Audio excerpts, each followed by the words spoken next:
नमस्कार दोस्तों, उम्मीद है आप सब अच्छे होंगे। मैं सिद्धार्थ, आपका मेंटोर, स्वागत करता हूं सिविल्स डेली के इस यूट्यूब क्लासेस पर, जहां आज हम बात करेंगे यूपीएससी प्रीलिम्स और मेंस से जुड़ी कुछ इंपॉर्टेंट एंड रेलेवेंट टॉपिक पर from the Hindu editorial and op-ed section.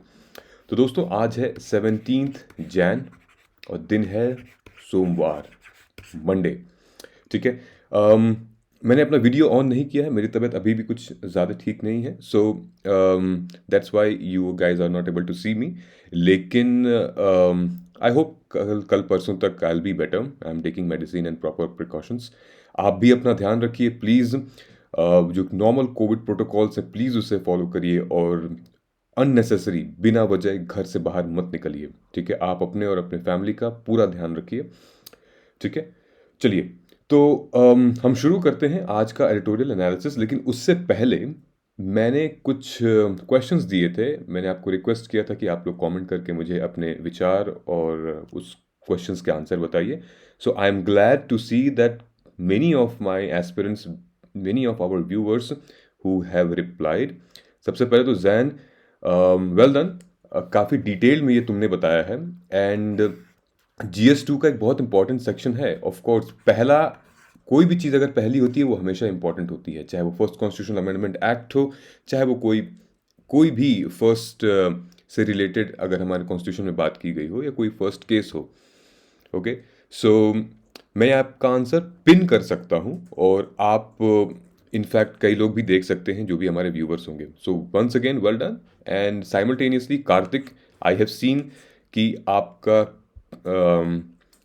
Constant एक फीडबैक आता रहा है और कांस्टेंट आप आंसर कर रहे हो। एंड इस ये जो आंसर आपने लिखा था कम्युनलिज्म वाला, आई थिंक मैंने इस पे कमेंट भी किया है। So well done, very well done. And I guarantee if you guys right the same way, अगर आप अपने एग्ज़ाम में ऐसे ही लिखते हैं, सो आराम से, मतलब कि कोई नहीं, अगर 10 मार्कर्स हैं तो आपको कोई नहीं ले जा सकता आपके मार्क्स। ठीक है, 7, 8, 9 ईजिली आ सकते हैं। So stay connected. और जो भी एनालिसिस है, एडिटोरियल एनालिसिस है, उसको हम मेंस आंसर के पर्सपेक्टिव में ही देखेंगे। ओके। साइमल्टेनियसली जो हमारी दूसरे व्यूवर्स हैं, for example Prajna, Valli Chetty, Mukesh, and here's one more. So thank you so much guys. Comment करते रहिए, एंड देन कोई क्वेश्चन भी होगा, कोई सजेशन भी होगा, let me know. Okay, so moving forward, आज का जो हमारा एनालिसिस है वो है 3 एडिटोरियल हमने कवर किए हैं आज। ठीक है, ये हमारा न्यूज़पेपर है आज का। ठीक, इसको मैं ज़रा जूम करता हूँ। सो ये this is the first one, Sri Lanka से रिलेटेड है। दूसरा storm warning of mega city collapse, and तीसरा है प्रिडेटरी प्राइसिंग से। ठीक है, इन तीनों को हम आज कवर करेंगे। ठीक है, सबसे पहले हम चलते हैं श्रीलंका की तरफ। ठीक है, सबसे साउथ में। सो श्रीलंका से रिलेटेड हम सबको पता है क्या चल रहा है श्रीलंका में। ठीक है, एक कहते हैं श्रीलंका दिवालिया घोषित हो गया है। सो जब भी हम बैंकरप्सी करते हैं या फिर रिसेशन आता है, तो श्रीलंका से रिलेटेड क्या न्यूज़ है ये, आइए समझते हैं यहाँ पे। जब भी कभी आप सुनो कि हाँ, अगर आप दिवालिया हो गए हो या फिर आप बैंकरप्ट हो गए, उसका मतलब क्या है? देखो, उसका सिंपल मतलब ये होता है कि जो आपका क्रेडिट स्कोर है ना दोस्तों, क्रेडिट स्कोर वो खराब हो गया है। मतलब कि आप मार्केट से, आप बैंक से लोन नहीं ले पाएंगे। ठीक है, जैसे जैसे आपका क्रेडिट स्कोर खराब होता रहेगा, वैसे वैसे उतने ज़्यादा आप दिवालिया और बैंकरप्ट के पोजीशन में चलते जाएंगे। तो आज के सिचुएशन में श्रीलंका इतना ज़्यादा क्रेडिट में, इतना ज़्यादा इन्होंने लोन ले रखा है कि बैंकरप्सी के आधार पे आ गए हैं। कहाँ कहाँ से लोन ले रखा है? बहुत सारे, एक तो पहले इंडिया से भी। ठीक है, चाइना की तो खैर बात ही नहीं करनी है, चाइना तो है ही। ठीक है, उसके बाद फिर वर्ल्ड बैंक से, इंडियन मॉनेटरी फंड से, ठीक है, एशियन डेवलपमेंट बैंक से, और भी कई सारे ऐसे सोर्सेज हैं जहाँ से श्रीलंका ने लोन ले रखा है और उसको चुका नहीं पा रहे हैं। ओके, ये है अपना श्रीलंका। ठीक है, सो सबसे बड़ा मुद्दा यहाँ क्या बनता है? ठीक है, पहली बात तो ये जीएस पेपर 2 से रिलेटेड है, effects of policies and politics of countries on India's interest and India and it's neighbourhood. ठीक है, मैंने हमेशा कहा है आप लोगों से कि जब भी हम इंटरनेशनल इश्यूज के बारे में बात कर रहे हैं तो हम हमेशा इंडिया का रोल देखेंगे। बिना इंडिया का रोल देखे, बिना इसके कॉन्सिक्वेंसेस और डिसीजंस देखे हुए हमारा कोई मतलब ही नहीं है कोई भी आईआर का टॉपिक पढ़ने का। Okay, so Sri Lanka declared an economic emergency amid rising food prices, a depreciating currency and rapidly forex reserve। दोस्तों अगर हम फूड प्राइसेस की बात करें तो आपको मैं बता दूं कि श्रीलंका में 100 ग्राम शुगर मतलब चीनी का दाम पता है कितना है? 70 रुपये। इनफैक्ट वहाँ के आलू पोटैटो, 1 किलो पोटैटो 200 रुपये में मिल रहे हैं। आप यकीन नहीं करोगे कि 10-10 ग्राम के पैकेट में मिल्क पाउडर डिस्ट्रीब्यूट किए जा रहे हैं, मिल रहे हैं, ताकि लोग उसको खरीद सकें। मतलब खरीद क्या सकें एक तरीके से कि कंजम्पशन जो लोग मिसयूज़ करते थे या फिर बहुत ज़्यादा स्टोर करके रखते थे, तो 10 ग्राम के पैकेट में मिल्क पाउडर मिल रहा है। बहुत सिचुएशन ख़राब है। इससे रिलेटेड मैंने एक आर्टिकल कवर किया था दिसंबर में, 3 या 4 या 5 तारीख के दिसंबर में एक आर्टिकल आया था जहाँ पे श्रीलंका की जो गवर्नमेंट थी उन्होंने साफ साफ मना कर दिया था कि भाई हम श्रीलंका की जो एग्रीकल्चर है वो हम एक एक जैसे हमारे यहाँ मेक इन इंडिया प्रोजेक्ट है ना कि सब हम खुद ग्रो करेंगे, कहीं बाहर से कोई मतलब कोई एक्सपोर्ट नहीं होगा ना इंपोर्ट होगा, हम खुद होम ग्रोन करेंगे और उसको हम अपने फार्मर्स को सपोर्ट करेंगे। ठीक है, वैसे ही श्रीलंका में एक स्कीम लॉन्च की गई थी और उन्होंने कहा गया था, श्रीलंका के प्रेसिडेंट कहे थे, प्राइम मिनिस्टर, कि भाई हम फॉरेन बाहर के कंट्रीज से एग्रीकल्चर रिलेटेड कोई प्रोडक्ट नहीं लेंगे, हम खुद से बनाएंगे। इनफैक्ट जो फर्टिलाइजर्स हैं हमारे, जो जितने भी खाद से रिलेटेड चीज़ें हैं वो सब श्रीलंका का ही रहेगा। ठीक है, इससे रिलेटेड क्या हुआ कि जितने भी फार्मर्स थे बेचारे, उनको एग्जिस्टिंग जो वहाँ फर्टिलाइजर्स थे, एग्जिस्टिंग जो रिसोर्सेज थे जो कि एक एग्रीकल्चर में लगते हैं, वो बहुत एक्सपेंसिव होने लगे। और जब वो एक्सपेंसिव होने लगे तो बहुत कम ऐसे फार्मर्स बचे जो कि अफोर्ड कर सकते थे। और लिहाजा क्या हुआ, लिहाजा मोस्ट ऑफ द फार्मर्स जो वहाँ पे स्मॉल लेवल के फार्मर्स हैं, जो कि मिड सेगमेंट के फार्मर्स हैं, उनको फंड क्रंच होने लगा। ठीक है, वो धीरे धीरे बहुत ही चीप कमोडिटी क्रॉप्स पे चले गए, जैसे पोटैटो हो गया, जैसे राइस हो गया, जैसे अनियन हो गया। ये कुछ बहुत ही अफोर्डेबल कमोडिटीज़ हैं। उन्होंने इनका खेती बाड़ी करना शुरू कर दिया और जो मेजर जो एक्सपेंसिव फूड क्रॉप्स हैं जिनमें बहुत ज़्यादा मेहनत लगती है, बहुत रिसोर्सेज लगते हैं, यूरिया लगता है, फर्टिलाइज़र लगता है, वो बंद कर दिया। और जब वो बंद कर दिया तो एक ही साथ श्रीलंका में लगभग 1 महीने के अंदर भारी मात्रा में कमी आ गई फूड रिसोर्सेज की। और श्रीलंका की पॉपुलेशन भी काफ़ी ज़्यादा है, राइट। तो सबसे पहले आई फूड इमरजेंसी। ठीक है, कौन सी? कोई एसेंशियल क्रॉप्स की फूड इमरजेंसी आई। उसके बाद क्या हुआ कि श्रीलंका ने बहुत ज़्यादा अपना पैसा खर्च किया था टूरिज्म पे। हम सबको पता है कि भाई श्रीलंका का टूरिज्म बहुत ऑसम है, राइट। बहुत सारे फॉरेनर्स जाते हैं वहाँ पे, कोलंबो, जाफना, और बहुत अच्छे अच्छे म्यूजियम्स हैं। मतलब is like totally different scenario, लोग मज़े करने जाते हैं। लेकिन श्रीलंका ने 2018 से लेके 2021 तक बहुत पैसे खर्च किए, बहुत ज़्यादा पैसे खर्च किए अपने टूरिज़्म में। लेकिन दोस्तों कोविड की वजह से बहुत कम विजिटर्स, जो फॉरेनर्स होते हैं, यात्री होते हैं, वो आए यहाँ पे और स्पेंड किए। तो इस वजह से एक फंड क्रंच यहाँ पे भी आता है।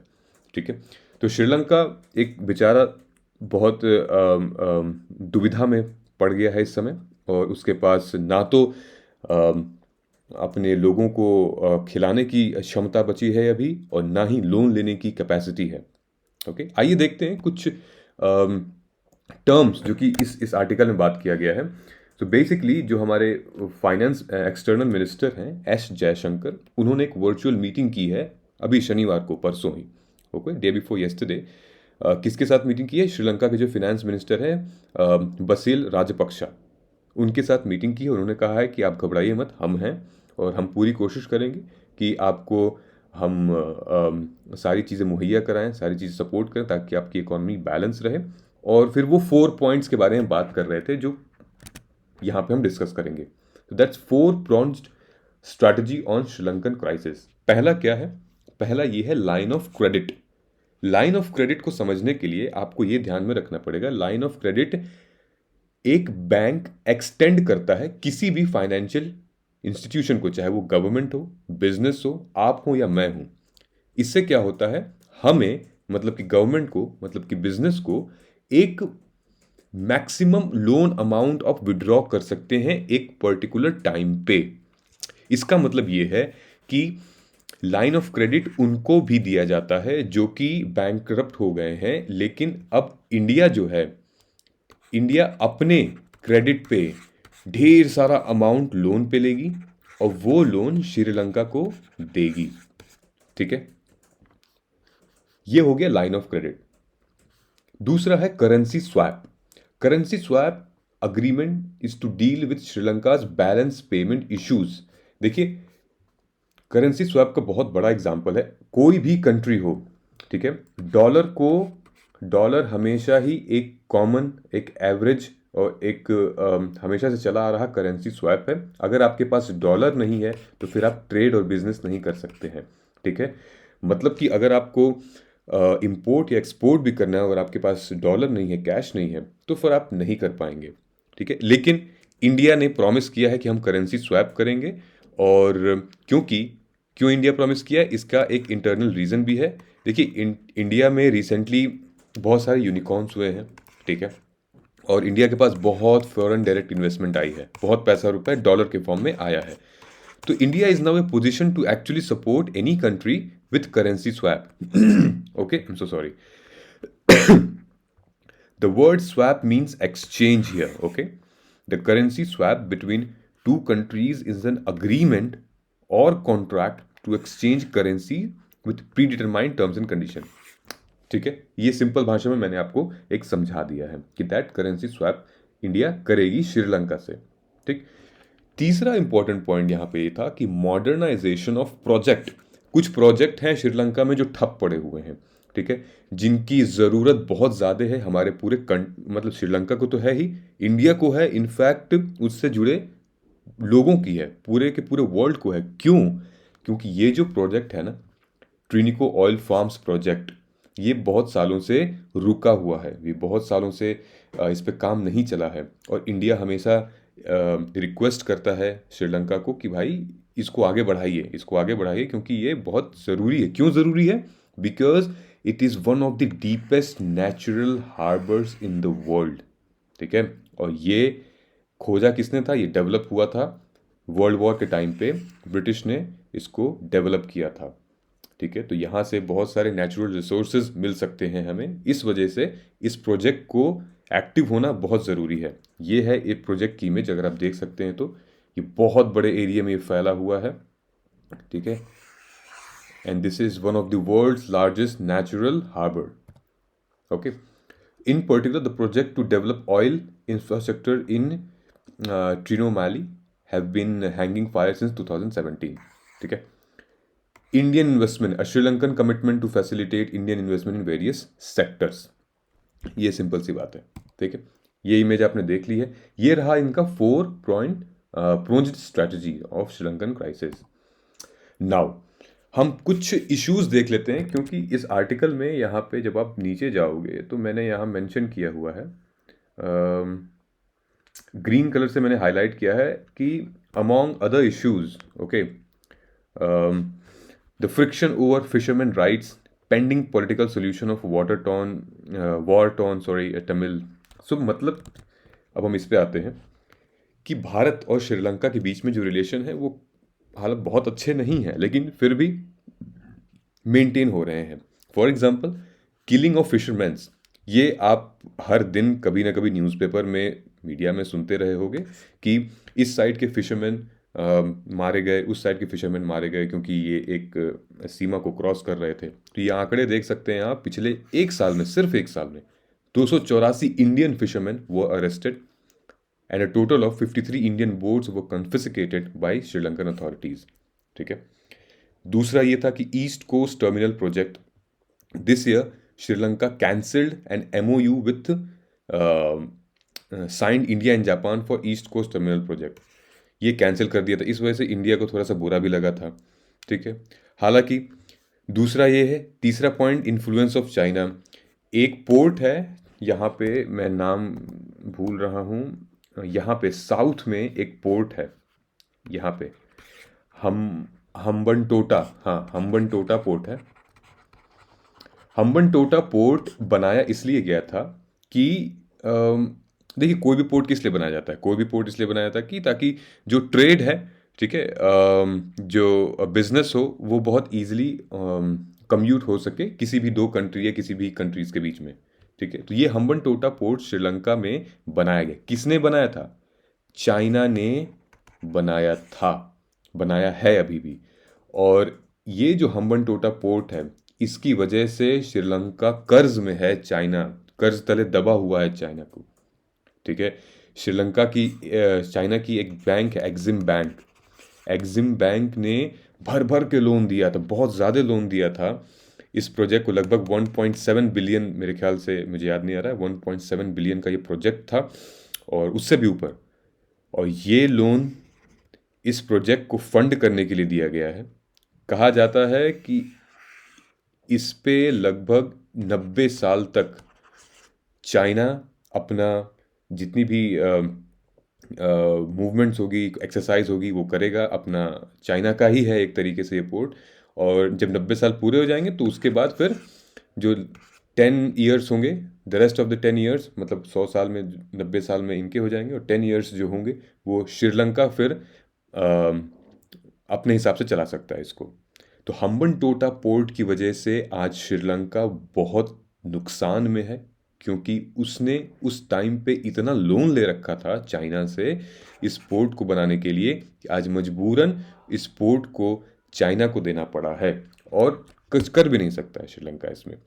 इंडिया के लिए ये बहुत ही स्ट्रैटेजिक सिचुएशन है ऑब्जर्व करना, क्योंकि यहाँ अगर देख रहे हैं आप, ये साउथ में है हम्बनटोटा पोर्ट।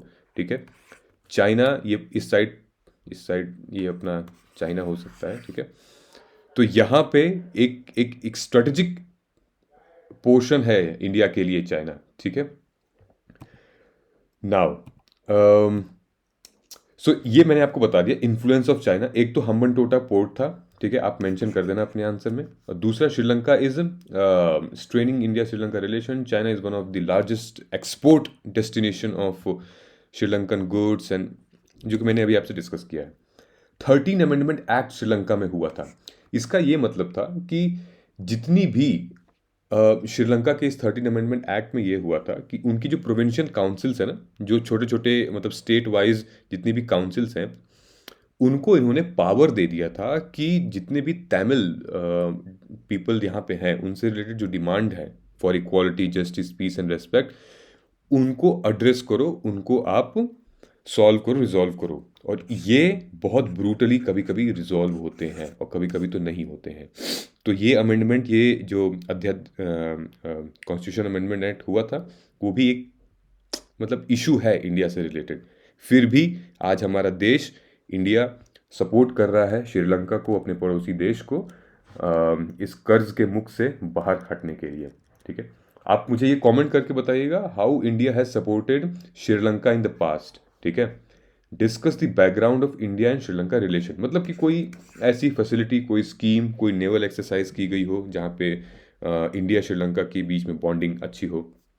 ठीक है। तो आपको ये कमेंट करके बताना है, and then we will review tomorrow. Okay. हम चलते हैं अपने दूसरे आर्टिकल की तरफ। दूसरा आर्टिकल हमारा कहता है storm warning of mega city collapse, what urban. Basically ये, क्योंकि आप सब अभी विटनेस कर रहे होगे, सर्दी का माहौल है, और आप सब विटनेस कर रहे होगे कि इंडिया के किसी न किसी क्षेत्र में बारिश हो रही है, बहुत तेज़ बारिश हो रही है। ठीक है। इनफैक्ट हम तो दिल्ली में रह रहे हैं, और दिल्ली में पिछले 4-5 दिनों से कभी बारिश हो रही है, कभी मौसम ख़राब है, कभी विंडी मौसम है। So this is like the effect of A climate change. ठीक है। ये क्लाइमेट चेंज का बहुत बड़ा एग्जाम्पल है। तो इस पूरे के पूरे आर्टिकल में इन्होंने चेन्नई को और महाराष्ट्र मतलब मुंबई को बैकड्रॉप बनाया है, ठीक। और उससे रिलेटेड इन्होंने कहा है कि क्लाइमेट चेंज अगर होगा तो अर्बन सिटीज़ पे सबसे ज़्यादा नुकसान होगा, क्योंकि अर्बन सिटीज़ ऐसी सिचुएशन में है कि वो सबसे ज़्यादा नेचुरल रिसोर्सेज खाती हैं, मतलब कि उसको मिसयूज़ करती हैं और उसको एक तरीके से डिग्रेड करती हैं, ठीक है। इस वजह से कुछ कुछ सिटीज़ में, अर्बन सिटीज़ में जो नेचुरल क्लाइमेट चेंज है वो एक एडवर्स फॉर्म ले लेता है। अभी रिसेंटली हमने देखा कि फ्लड जैसी सिचुएशन आ गई थी चेन्नई में, जहाँ पे थोड़ी सी बारिश हुई थी और वाटर इकट्ठा वगैरह हो गया था। लेकिन और चूंकि कोविड-19 का दौर भी चल रहा है, उसमें अब कौन देख रहा है कि कोविड है या फिर कोई वायरस टहल रहा है, लेकिन सबको अपनी जान की पड़ी है। सब मेट्रो के थ्रू, बस के थ्रू अपनी जान बचाने और एक ऑर्गेनाइज्ड प्लेस में जाने के लिए इधर से उधर कर रहे थे, ठीक है। ऐसे ही सिचुएशन देखी गई थी 2015 के फ्लड में, जब चेन्नई में आया था तब तो तबाही त्रासदी मची हुई थी वहाँ पे। तो ये सारी सिचुएशन ना हो, देखिए क्लाइमेट चेंज को डेफिनेटली हम कंट्रोल कर सकते हैं टू ए मैक्सिमम लिमिट। वो कहते हैं ना कि 70% जो क्लाइमेट चेंज की वजह से ये सारे आपदा हो रही हैं, डिस्ट्रक्शंस हो रही हैं, वो मैन मेड है, ठीक है। वो ह्यूमन मेड है। And then act of God is totally different thing, ठीक। तो इसी से रिलेटेड ये बात की गई है कि हमारी जो अर्बन सिटीज़ हैं, जो अर्बनाइजेशन का पूरा प्रोसेस है, वो मल्टी डायमेंशनल होना चाहिए और बहुत सारी ऐसे इनपुट्स हैं जो हमें इनकॉर्पोरेट करना चाहिए। तो हम इस प्रेजेंटेशन के थ्रू समझते हैं कि what are the things that we should incorporate and what are the reports from various committees. GS paper 1, 2, 3 का टॉपिक है, ठीक है। सब कुछ आ जाएगा इसमें, okay. Urbanization, poverty, development issues, welfare schemes and all, ठीक है। Reforms in urban planning capacity in India, ये मैंने हेडलाइन दी है। Over 75% of urban population of the country is in 10 states, ये समझ में आ गई। और आपको आंख बंद करके कोई भी बच्चा बता सकता है कि वो 10 स्टेट्स कौन से हैं, ठीक है। यूपी, महाराष्ट्र, तमिलनाडु, ये सारे, ठीक है। देखिए ज़रूरत क्या है, need for reforming urban planning capacity, ठीक है। नीड हम यहाँ पे भी समझेंगे, रिकमेंडेशन है। See the NITI Aayog sites 2000 अभी की बात है, लास्ट ईयर की बात है, कि covid pandemic as a revelatory movement that underscore the dire need of all cities and became healthy city by 2030। Climate impacts are certain to affect cities like climate change are certain to affect the cities like more funded mentally and permanently, ठीक है। एक तो हमें urbanisation के problem को समझना पड़ेगा। मेरा एक क्वेश्चन भी है आपसे कि what are the factors which lead to urbanization, ठीक है। यहाँ पे आप फैक्टर्स मेंशन कर सकते हो। It could be a question, what are the factors that lead to urbanization, simple सादा, ठीक है। आई नो माइग्रेशन होगा, सबके दिमाग में आ रहा होगा, और भी फैक्टर्स क्या है बताइएगा, okay. So climate impacts are certain to affect cities even more permanently. तो इससे रिलेटेड कुछ कमिटमेंट थी, क्या थी भाई, SDG गोल 11, ये सब आप कहाँ यूज़ कर सकते हो, ये सब अपने वे फॉरवर्ड में, ये सब अपने कंक्लूजन में, या फिर जो कमिटमेंट्स हैं जैसे मैंने लिखा है वहाँ आप यूज़ कर सकते हो अपने मेंस आंसर में। SDG गोल्ड प्रमोट करता है अनहैबिटेट न्यू अर्बन एजेंडा, क्या था, यही था कि भाई construction, planning, development, management, urban area को इम्प्रूव करना है। अनहैबिटेट 2020 क्या था, स्पेशियल सस्टेनेबिलिटी, ठीक है, इन्वायरमेंटल, इकोनॉमिक, सोशल वाला मुद्दा था, ठीक है। यहाँ डिफरेंस देख रहे हो आप, यहाँ प्लानिंग, डेवलपमेंट, मैनेजमेंट, इंप्रूवमेंट था, यहाँ पे अब टोटली सामाजिक आर्थिक सिचुएशन पे आ गई है बात, ठीक है। Social, economic and environmental values, ठीक है। SDG जो गोल है हमारे, उनके 3 पिलर्स क्या हैं, इकोनॉमिक, सोशल एंड इन्वायरमेंटल, ठीक है। इस पे ही काम चलता है। अगर ये चीज़ें संतुलन में रहें तो फिर उस कंट्री की जो ग्रोथ है, इन्वायरमेंटल, सोशल, सामाजिक और आर्थिक, वो ऑर्डिनरी बराबर चलेगी। ओके, पेरिस एग्रीमेंट में भी हमने ये बात कही थी, हमारे जो एनडीसीज हैं उनको रिड्यूस करने के लिए कहा गया था कि भाई जो एमिशन है वो 35 to 35% होगा 2030 तक। आप इसमें अब COP26 का भी लिख सकते हो, ठीक है, नेट जीरो वाला 2070 तक। काफ़ी सारे इसमें कमिटमेंट आ सकते हैं, लेकिन सिर्फ कमिटमेंट से नहीं ना होगा। हमें तो मतलब ऑन पेपर बात दूसरी होती है और फिर ग्राउंड रियलिटी अलग होती है, तो हमें ग्राउंड रियलिटी पे भी फोकस करना चाहिए, राइट। सो नीति आयोग से रिकमेंडेशन, इस आर्टिकल में भी ये नीति आयोग के रिकमेंडेशन की, ये पूरा का पूरा आर्टिकल, सॉरी ये वाला देख रहे हो आप, ये नीति आयोग का रिकमेंडेशन था। क्या था कि प्लानिंग ऑफ हेल्दी सिटीज, मतलब कि स्टेट गवर्नमेंट और लोकल बॉडीज हर अपने स्टेट में, ठीक है, 5 साल के पीरियड के लिए सिटीज चुनेंगे, ठीक है, जिसको हम प्रायोरिटाइज करेंगे एक हेल्दी सिटी से के लिए। तो टोटल 500 हेल्दी सिटी प्रोग्राम का इनिशिएटिव किया गया है, जहां पे selected jointly by states and local bodies. Okay, the program can lead the optimum utilization of urban land as well, ठीक है, ऑप्टिमम यूटिलाइजेशन करना है अर्बन लैंड का, ठीक है, हमें नेगेटिव यूटिलाइजेशन नहीं करना है। Re engineering of urban governance to bring more institutional clarity and also multidisciplinary expertise. जब हम मल्टी डिसिप्लिनरी एक्सपर्टीज की बात करते हैं तो इसमें लेबर भी आ जाता है, स्किल सेट भी आ जाते हैं, टेक्नोलॉजी भी आ जाती है, वर्क फोर्स आ जाता है, ठीक है, और ख़ास करके जो स्टेट से रिलेटेड बॉडीज़ हैं जो इन सबों को मॉनिटर करती हैं, जैसे कि म्यूनिसिपल कॉरपोरेशन वगैरह, इनको भाई बहुत ज़रूरी है। म्यूनिसिपल कॉरपोरेशन अगर आपकी ठीक रहेगी ना, तो मतलब सही डेवलपमेंट होगी और सही डायरेक्शन में डेवलपमेंट होगी, ठीक है। Strengthening the role of private sector, these include the adaptation of fair process of procuring technical consultancy services।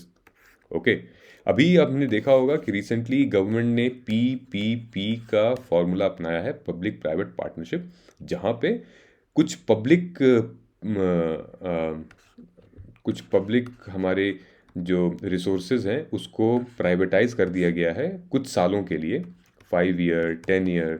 और जब हम पब्लिक कोई भी संपत्ति होती है, प्रॉपर्टी होती है, उसको हम जब प्राइवेट प्लेयर्स को देते हैं, लीज करते हैं कुछ टाइम के लिए, तो प्राइवेट प्लेयर्स हमें फिर गवर्नमेंट को पैसा देते हैं, ठीक है। उस पैसे को गवर्नमेंट फिर किसी इंफ्रास्ट्रक्चर में, किसी डेवलपमेंट में, सोशो इकोनॉमिक सिचुएशन को इम्प्रूव करने के लिए, या फिर फर्दर किसी स्टेट के दूसरे सेक्टर में इंफ्रास्ट्रक्चर डेवलपमेंट के लिए यूज़ कर सकती है, ठीक है। एक अच्छा मॉडल है ये, तो वो चीज़ इसमें भी इम्प्लीमेंट हो सकती है।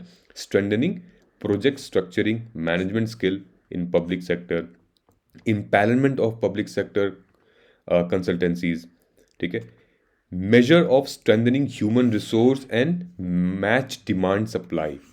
एक तो ह्यूमन रिसोर्स की जब बात आ गई है तो हम स्किल की भी बात करेंगे, स्किल सेट, ठीक है, जो कौन सी एम्प्लॉयमेंट उसको कहते हैं, स्ट्रक्चरल एम्प्लॉयमेंट बहुत ज़रूरी है, मतलब जैसी जॉब वैसी स्किल। ऐसा नहीं कि अनस्ट्रक्चरल एम्प्लॉयमेंट है कि जैसी जॉब है वैसी स्किल है ही नहीं, ठीक है। Match demand and supply, okay, कि जैसी नीड है सोसाइटी की वैसे ही हम बिल्डिंग इंफ्रास्ट्रक्चर बनाएं। ऐसे ही नहीं कि हम कोई भी कैसे भी हम रोड्स, कोई भी ऐसा इंफ्रास्ट्रक्चर बनाएं जो कि लोगों को यूज़ में ही ना हो, ठीक है। Citizen outreach campaign for demystifying urban planning and strengthening urban planning education system. ये देखो, ये दोनों पॉइंट्स इसलिए महत्वपूर्ण हैं, इंपॉर्टेंट हैं, क्योंकि यहाँ पे आपके एनजीओज, सिविल सोसाइटी और प्रेशर ग्रुप का बहुत इंपॉर्टेंट रोल प्ले करता है।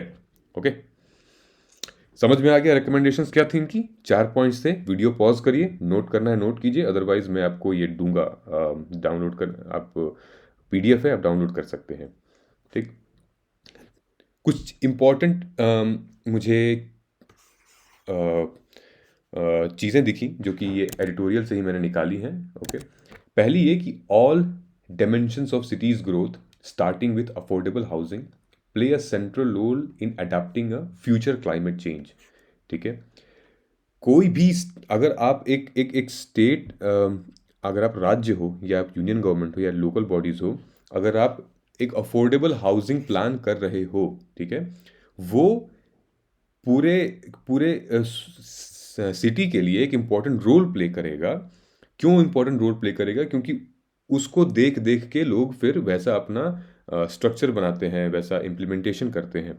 तो हमारा मुद्दा क्या होगा? हमारा मुद्दा ये होगा कि एक लोअर कार्बन एमिशन ग्रोथ होनी चाहिए, ठीक है। Even during infrastructure creating a biophilic design and green material should be used.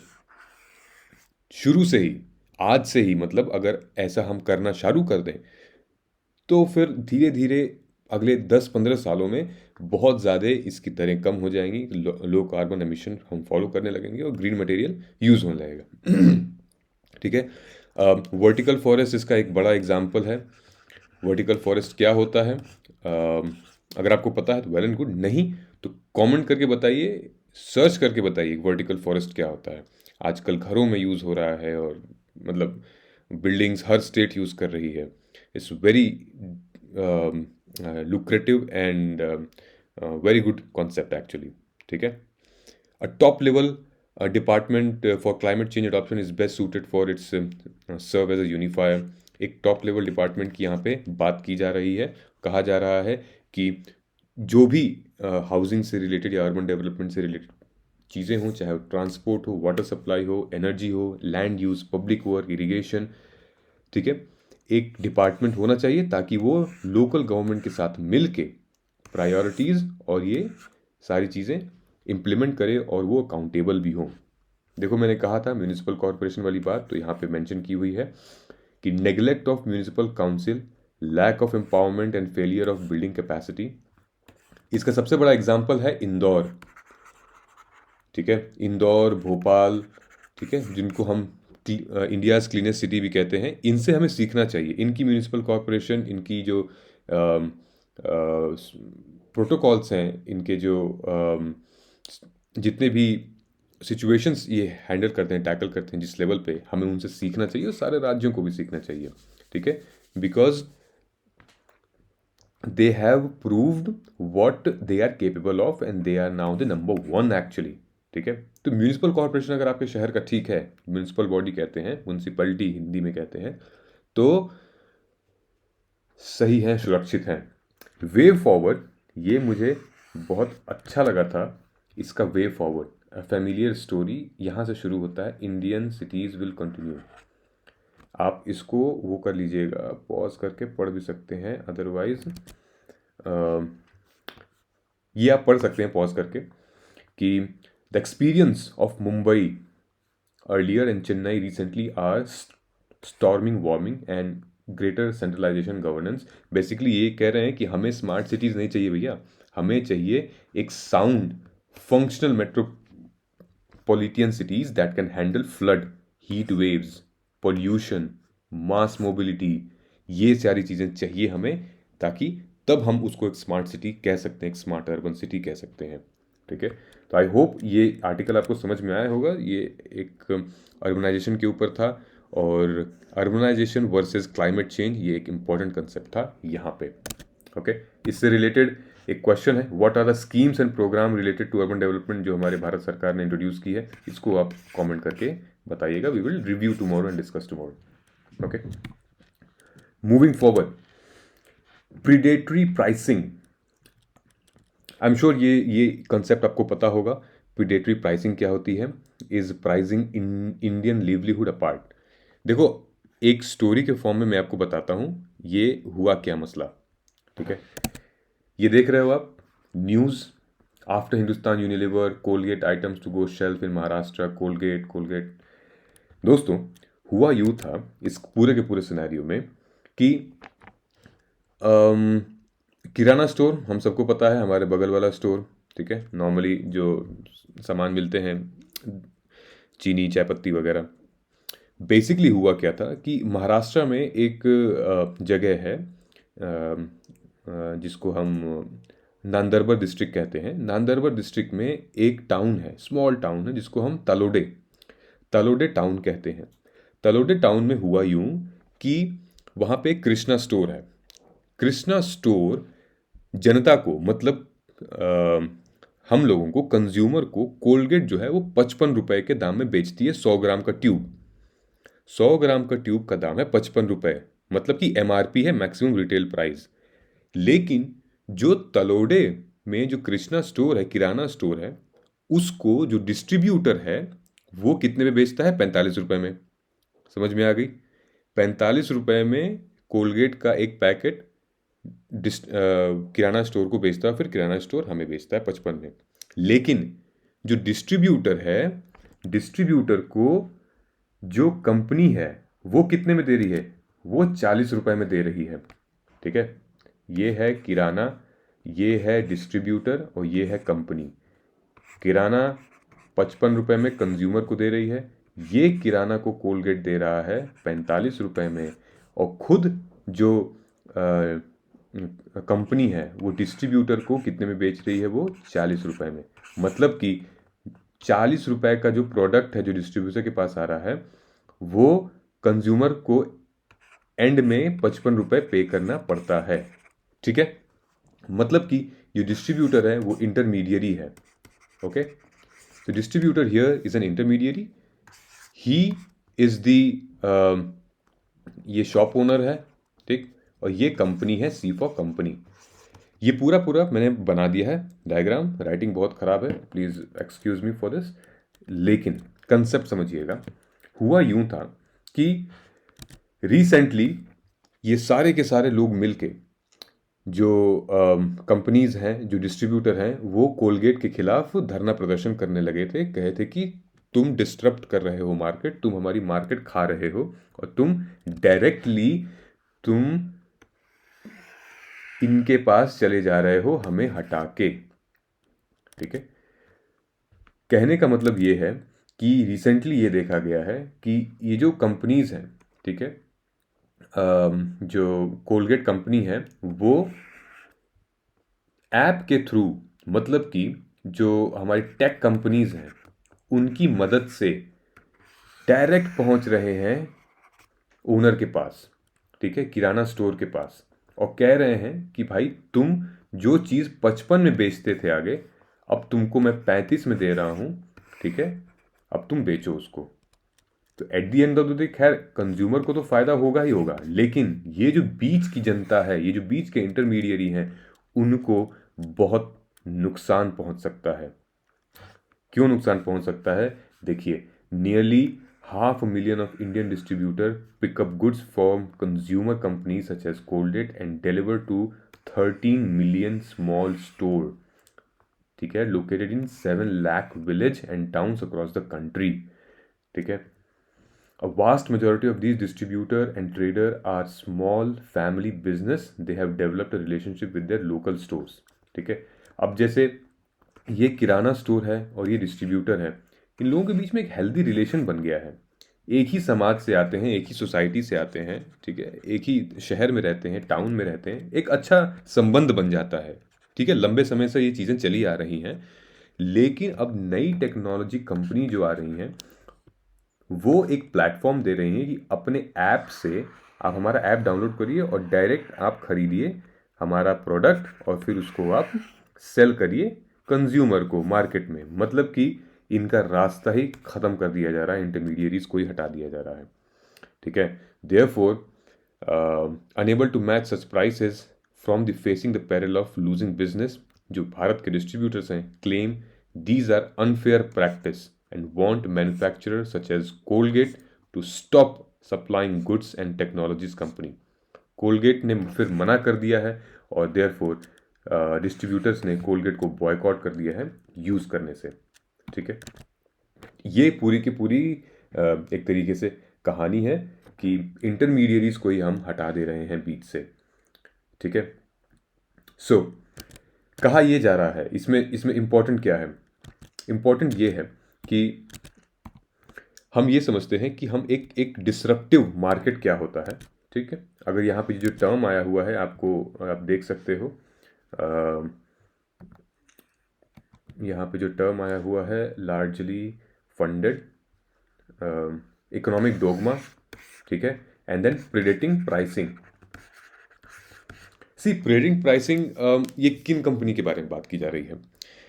हम सबको पता है यार, देखो अब Amazon, Google and they are many more companies, ठीक है, ये लोग एक नया प्लेटफॉर्म ले आ रहे हैं। और हम सब सी, अगर आप अमेजोन से ऑर्डर करते होगे तो आपको पता ही होगा, राइट, कि डायरेक्ट अब ये जो बिजनेस ओनर्स हैं, जो लोकल शॉपकीपर्स हैं, उनसे कोऑर्डिनेट कर रहे हैं। और उनकी वजह से इनकी जो कमिटमेंट है वो बढ़ती जा रही है, ठीक है, क्योंकि फिर इंटरमीडिएरीज का मामला रहेगा ही नहीं, इतना चिकचिकबाजी रहेगी ही नहीं, ठीक है। डायरेक्टली आपको माल खरीदने को मिल रहा है, आप खरीदिए माल और फिर आप जनता में डिस्ट्रीब्यूट करिए। इनफैक्ट आप अपना परसेंटेज प्रॉफिट भी लगा सकते हैं, ठीक है।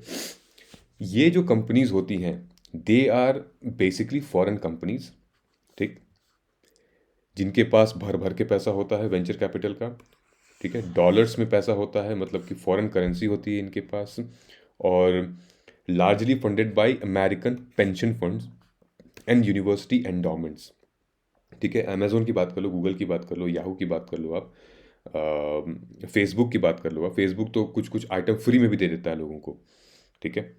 So to put it cheekily, the American senior citizen is discounting Colgate toothpaste for a toddler village while displacing Nandurbar distributor. इसी को कहते हैं, this is what we call at global capital flow.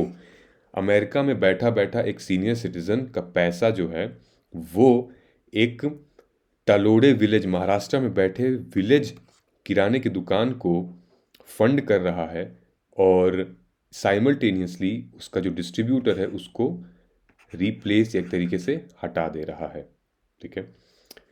This foster innovation and yields enormous consumer benefit in the new classical economic doctrine.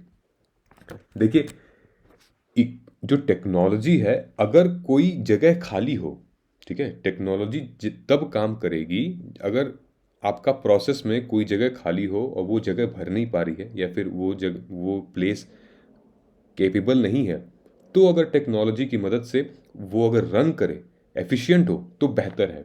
लेकिन अगर वो जगह खाली ही नहीं है, और टेक्नोलॉजी की वजह से वो जो चैनल है वो डिसरप्ट हो जाए, प्राइसिंग का मुद्दा आ जाए, प्राइसिंग पावर आ जाए, तो क्या ये हेल्दी है? यही क्वेश्चन इन्होंने पूछा है। जो जोसेफ स्कम्पीटर हैं, उनका एक थियरी थी that would it be healthy, ये क्वेश्चन है यहाँ पे, ठीक है। तो यही चीज़ मैंने आपको बताई है कि this is how the global capital market flows, ठीक है। Evidently these companies use the money not only built by technological but also undercut competitors and steal market share, ठीक है।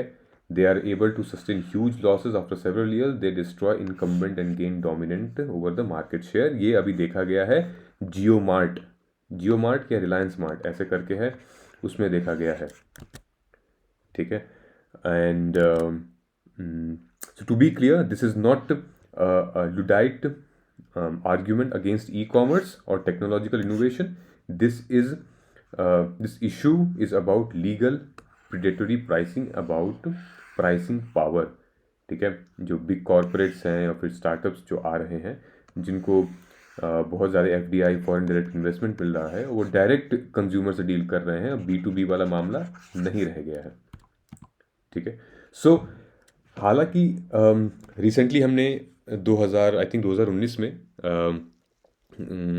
फेसबुक और गूगल को एक फटकार लगी थी, यानी कि यूरोपियन ईयू गवर्नमेंट ने भी फेसबुक को लगभग $1.7 बिलियन